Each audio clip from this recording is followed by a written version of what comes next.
Thank you so much నాకు ఈ stage మీద మాట్లాడడానికి అవకాశం కల్పించినందుకు.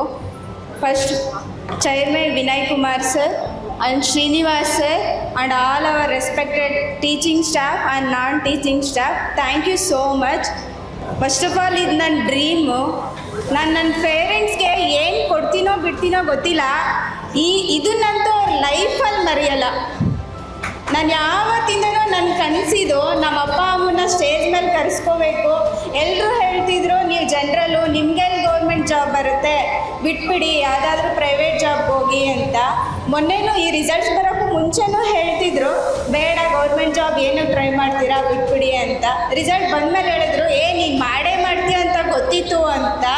ಅಷ್ಟೇ, ಎಲ್ಲರೂ ಮುಂಚೆ ಏನು ಹೇಳ್ತಾರೆ ಆಗಲ್ಲ ನಿನ್ನ ಕೈಲಿ ಅಂತ ಹೇಳ್ತಾರೆ, ಬಂದಮೇಲೆ ಈ ಥರ ಹೇಳ್ತಾರೆ. ಆ್ಯಂಡ್ ಫಸ್ಟ್ ಆಫ್ ಆಲ್ ನಾನು IAC ಬಗ್ಗೆ ತುಂಬ ಹೇಳಬೇಕು. ಇನ್ನು ಬಂದಾಗ ನಮಗೇನು ಬೇಕು ಅಂತ ಕೇಳಿದ್ರು ನಮಗಿಂಥದ್ದು ಬೇಕು ಅಂದರೆ ಅಂಥದ್ದು. ನಮಗಿವತ್ತು ಸರ್ ನಮಗಿದು ಸೆಟ್ ಆಗಿಲ್ಲ, ಪೇಪರು ಚೇಂಜ್ ಮಾಡಿಕೊಡಿ ಅಂತಂದರೆ ಹಾಗೆ ಚೇಂಜ್ ಮಾಡಿಕೊಡ್ತಿದ್ರು. ಆ್ಯಂಡ್ ನಾನು ಕರೆಂಟ್ ಅಫೇರ್ಸಲ್ಲಿ ತುಂಬ ವೀಕ್ ಇದ್ದೆ. ಇಲ್ಲಿ ಬಂದಮೇಲೆ ಅದನ್ನು ಹೆಂಗೆ ಓದಬೇಕು ಅಂತ ಕಲ್ತ್ಕೊಂಡೆ. ಆ್ಯಂಡ್ ಓದ್ತಾ ಇದ್ದೆ, ಹೆಂಗೆ ಓದಬೇಕು ಅನ್ನೋ ಒಂದು ಸ್ಟ್ರಾಟಜಿ ಇರಲಿಲ್ಲ. ಇಲ್ಲಿ ಬಂದಮೇಲೆ ಅದು ಹೆಂಗೆ ಪ್ರಿಪೇರ್ ಆಗಬೇಕು ಅನ್ನೋ ಐಡಿಯಾ ಬಂತು. ಆ್ಯಂಡ್ ನಮಗೆ ಮೋಟಿವೇಶನ್ ಆಗೋದಕ್ಕೆ ಅವರು ಬ್ಯಾಟಲ್ ಆಫ್ ಬ್ರೈನ್ಸ್ ಅನ್ನೋ ಪ್ರೋಗ್ರಾಮು, ಕರೆಂಟ್ ಅಫೇರ್ಸು ಎಕ್ಸಾಮ್ ಇಟ್ಬಿಟ್ಟು ಅದರಲ್ಲಿ ಅಮೌಂಟ್ ಕೊಡ್ತಿದ್ದಿದ್ದು ಎಲ್ಲ ನನಗೆ ತುಂಬ ಮೋಟಿವೇಶನ್ ಸಿಗ್ತಿತ್ತು. Thank you so much Vinay sir ಅದಕ್ಕೋಸ್ಕರ.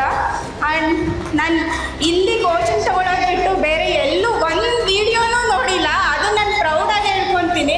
ಎಲ್ಲರೂ ಹೇಳ್ತಾರೆ ಆ ವೀಡಿಯೋಸ್ ನೋಡಬೇಕು ಈ ವಿಡಿಯೋಸ್ ನೋಡಬೇಕು ಅಂತ. ನಾನು ಎಲ್ಲೂ ಒಂದು ವೀಡಿಯೋಸು ನೋಡಿಲ್ಲ. ಓನ್ಲಿ ನನ್ನ ಕ್ವಾಂಟಿಟಿವ್ಡು ಅಷ್ಟೇ. ರಾಘವೇಂದ್ರ ಸರ್ ಕ್ಲಾಸಸ್ ಬಿಟ್ಬಿಟ್ಟು ಒಂದು ಕ್ಲಾಸೂ ಯಾರ್ದು ಕೇಳಿಲ್ಲ. ನನ್ನ ಫೇವ್ರೇಟ್ ಸಬ್ಜೆಕ್ಟು ಸರ್ ಹೆಂಗೆ ಹೇಳ್ಕೊಡ್ತಿದ್ರು ಹಾಗೆ ಹೋಗಿ ಪ್ರಾಕ್ಟೀಸ್ ಮಾಡ್ತಿದ್ದೆ, ಅದನ್ನೇ ಹೇಳ್ತಿದ್ದೆ. ಯಾರಾದರೂ ಡೌಟ್ ಹೇಳ್ಕೊಡಿ ಅಂತ ಕೇಳಿದಾಗ ಅದನ್ನು ಹೇಳಿದಾಗ ಅಕ್ಕ ನೀವು ಪಕ್ಕ ರಘು ಸರ್ ಥರನೇ ಹೇಳ್ಕೊಡ್ತೀರಾ ಅಂತಿರೋ ನಂಗೆ ತುಂಬ ಖುಷಿ ಆಗ್ತಿತ್ತು.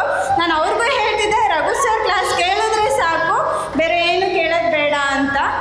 Thank you so much.